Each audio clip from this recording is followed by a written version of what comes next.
Sebanyak 35 warga yang melakukan aksi demo di hadapan Bank Rakyat Indonesia Cabang Takengon Aceh Tengah beberapa waktu lalu masih diperiksa sebagai saksi. Pemeriksaan ini dilakukan setelah sejumlah nasabah bank tersebut merasa ditipu oleh oknum pegawai Bank BRI yang berinisial F yang bertugas di BRI Unit Jagung. Warga merasa dirugikan karena sertifikat hak milik mereka tidak dikembalikan pihak bank padahal telah melunasi angsuran tagihan. Saat ini, Kepolisian Aceh Tengah masih melakukan pemeriksaan terhadap pelapor dan terlapor serta saksi lainnya dalam kasus ini, dan apabila terbukti seperti yang dituduhkan, akan ditingkatkan ke tingkat lidik.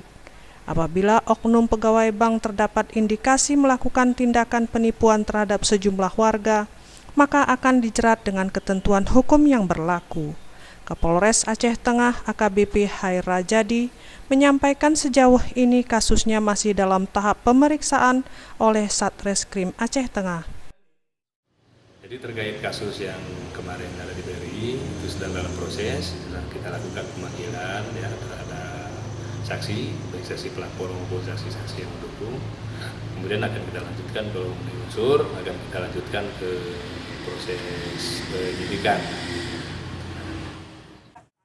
Dari Aceh Tengah, Tim Liputan Aceh TV.